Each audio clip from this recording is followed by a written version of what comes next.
Howdy everyone, Zayla here, shooting up the new video. As you can tell, I don't know if this video is short or not, but it's going to be, so if I can finish watching the new movie I got, but that's not the point, that's my personal problem. Personal lives don't matter. What was that? This will be but like chapter 5 and 6 of What If Deku Was Captain America. So, yeah, there's that. But stay tuned for the end of the video for I can explain some even also more video schedules and also an old an old series I didn't do, and that was my first one too. So yeah, we start off previously. We started off on Steve coming to the future, meeting Melissa, David Shield, and All Might, and explaining that he's like way over 80 years in the future. Like, excuse me. So he's well recognized, well popular. All Might thinks he should come to UA either as a student or teacher, and a lot of you voted as teacher. So here we are. Chapter 5, Instructor. Time skip to the entrance exams. As Steve and Weak Might were just done at the finished their place at the island and stuff, and we're now at the airport and just on their way to UA, which was in Japan. This made Steve curious on how far the Japanese has gone from technology, and if they are still into the old-fashioned ways. After a while, Steve and Weak Might were at the airport and got a ride from a principal. The principal introduced himself as Nezu, and apparently known as a mouse bear mutation thing. I don't know. Later, Steve, All Might, and Bear Man were at the gates of UA. All the teachers. Did I even get that picture? I forget. We're just gonna stay at the airport for a while. So yeah. All the teachers and people who worked, and all the staff members that worked at UA recognized Steve from the news articles or comics that were made a long time ago, in Steve's time. Even modern comics about him, I guess, apparently. I don't know. Still well known. Hashtag still well known. As Steve signed a lot of the teachers and workers' autographs, they had to go straight to business, seeing if these new students are eligible to be in UA. Oh. Wait, hold on. Where was I? Yeah, okay. Okay, I do not know what I was doing. Got my tummy. Steve was astonished by all the great abilities that these kids can do. Is this really what the future has come to after all these years? As Steve was in shock and questioned, like confused, I guess, I don't know. From what he saw was something people had dreamed of from his time. Yes, as the mouse man replied to his questions. As the generations go on, the stronger they get. As Nezu finished, like another question from his, I guess, I don't know. As Steve watched all these students, even a blonde fellow with a temper of a boar is something that Steve hoped wouldn't join this school, since he's not, he's not hero material, so yeah. And I bet you know what I'm talking about. He has agreed to teach after Steve realized that this is actually something he can do, so he's like, yeah, sure, why not? As a young girl with brown hair that also caught Steve's eyes interest, since she was so determined. And a big robot showed up and freaked Steve out a little, but what really got his attention was a girl getting trapped under rubble. Steve quickly got a shield and ran. The teacher said no help. What? No one's going to help her, so I will. as Steve ran off, and the teachers were impressed that Steve is still willing no to still be heroic, I guess. Steve was fast, so he was able to make it in time. He threw his shield and hit the rubble so it could free her, and sprinted and grabbed her and his shield to deflect the debris. As the brown-haired girl looked up to see a boy with hair similar to hers, holding a bright shield, she started to get all red as Steve shook her. "Are you all right, miss?" As she snapped out of it and said that, sure. Meanwhile, the two walked up to where the others and asked the old lady that was with them to heal some of her scars. As she was doing the healing a lot of the kids recognized Steve, and especially his mighty shield. They all started screaming. As the test was over, all the teens started to surround Steve and ask him questions, especially if they can hold his shield. Steve said maybe another time, and they all had to go, so of course they were a little upset. After a few days, it was the first day of school, like a week, at least. All the students of the class 1A were talking and just like saying, "Hey, who's this?" Till a man in a yellow cocoon appeared out of nowhere and said that they're going outside. After that's a decent ass picture. Yeah. After the class exercised and showed their abilities, Steve was just watching like All Might was doing and observing in the corner. Like he did, I don't know, just like staring at them. So, yeah. Seeing what these kids can do. Steve and... hold on, I gotta get comfortable. Class ended, and it was the tired-eyed man called Aizawa talked to Steve. He wasn't upset, but wanted to say hi, since Aizawa was a fan as a child, but told him about the USJ, and that he'll be with him and another hero working with the class.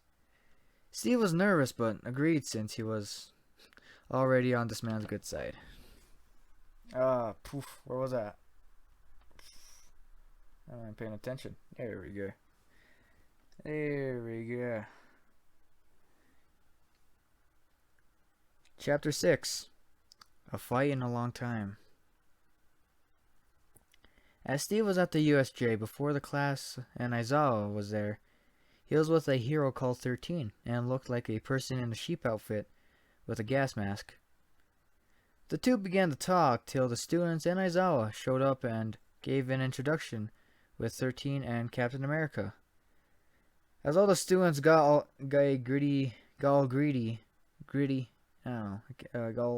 excited about Steve, a portal was heard in the background. As Steve turned around, wondering, he and the others saw a group of people and thought if it was part of the test or training. And long story short, it wasn't. All the students were separated, as was Steve. He was still with Asui and Mineta. Steve liked Asui's kindness, but despised Mineta's disrespectful thoughts. But still fought alongside him, since, well, no choice, and Steve is that kind of guy. He's like, "Hey, bro."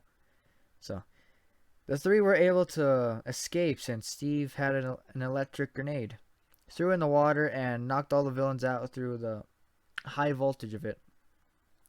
The voltage was temporary, so the water was clear enough to swim. So they swam in fine. So, yeah. Like how they originally did. They just swam and escaped. Steve felt excited since he hasn't had this thrill in a long time. But there were kids here and actual villains, so he had to take this serious. Especially when Aizawa started to get overrun by villains. Excuse me. That's when a strange fellow with blue hair told the Nomu to get Aizawa. Aizawa was getting scarred up and his blood was all over the ground. Steve didn't sit there and look like like a wuss. He took action like a soldier. Steve threw his mighty shield and cut off the creature's hand, so he would let go of Aizawa. As he screamed in pain, the shield came back to Steve, and as he ran, he also got his shield and Aizawa. And freaking just slapped him right, just slapped, not, I don't know, he just like sucker punched the Nomu creature guy. Since he was real strong with his freaking 1940 steroids, he was able to whack him a bit. Didn't hurt him, but yeah. I don't know, he blindsided him. Yeah, it's blindside, yeah. Right in the jewel, in the eyeballs. Steve got Aizawa and ran as fast as he could. He was halfway up the stairs when the creature was able to see again and started screaming in anger. Steve yelled at one of the students to get Aizawa and run back upstairs. Steve went back down the stairs as he saw the creature grew back his arm. So Steve had one mission. Again, he aimed for his head, and Steve jumped off the stairs, did a 360, and threw his shield. The creature tried to catch it, but the wind power was so strong that the freaking shield cut through his arm and just cut through his head too. He did a double slicing after 360. His head quickly fell off, as it is, well, half of his hand, since he tried deflecting it. So yeah, as the shield hit something and deflected, coming back to Steve, as he was able to hit the ground before he wouldn't break a leg, so the shield broke his fall. What Steve did was something that impressed the students and those around him. well, I guess I still got it. As Steve proudly said out loud. This angered the blue-haired fellow, as he was screaming. His neck was all cratchy and warty, so. Okay. Hey. Meanwhile,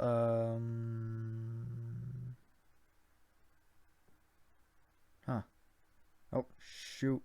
Overshot my thing. Yep, sorry. Give me a second. Yep. Okay. Wait.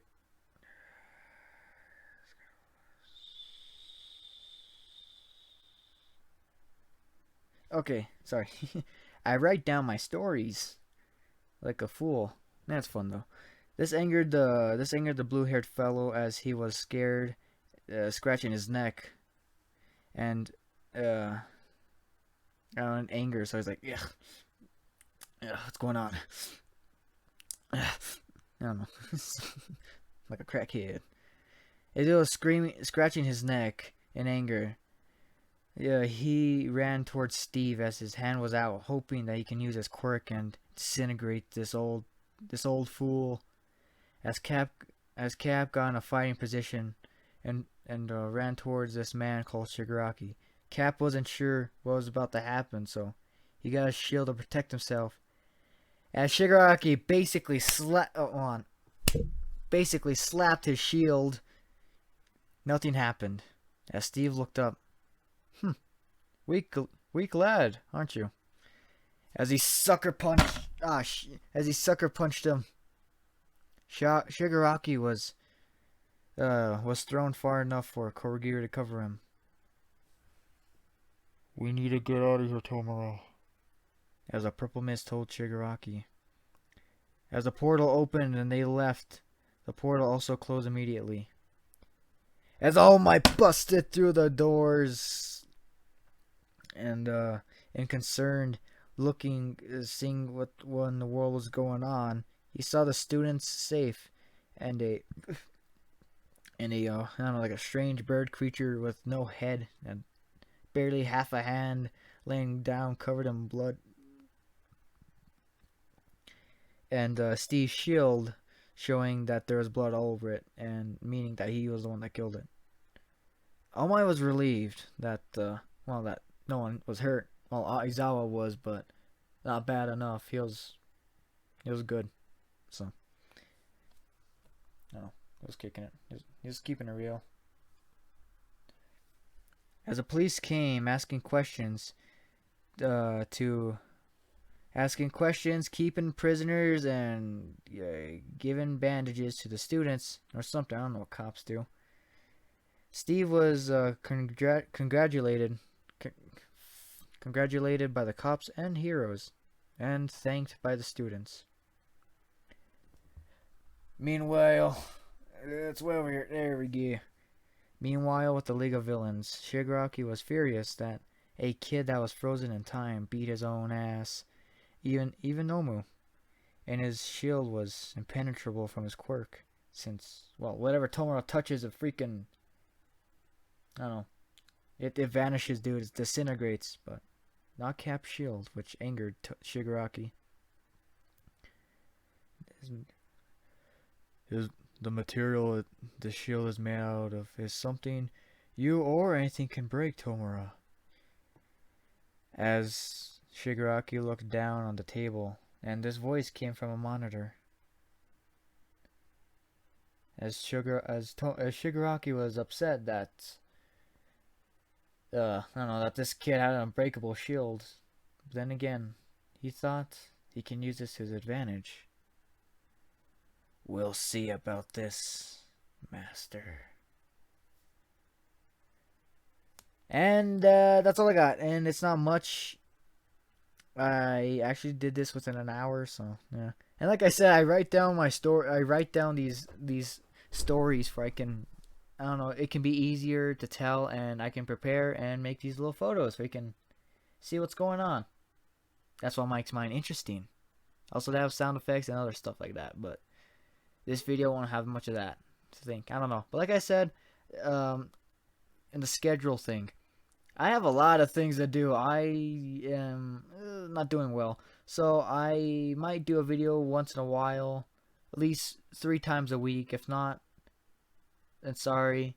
And like I already said about my other series, thank you for someone reminded me. I'm sorry I forgot your name, young lad, about the what if Deku was the son of All for One. I will continue that. And not only that, when I first started the series, well, my channel, and I started that, it was boring. It was just a plain bubbles and everything. It sucked. But now that I can do all this stuff, it's be a lot more interesting, and it'll be a lot more likable, like my other series. And that's all I got for now. And please like, comment, and subscribe. And thank you for watching and all the support you guys been giving me. And have a nice day, or either nights.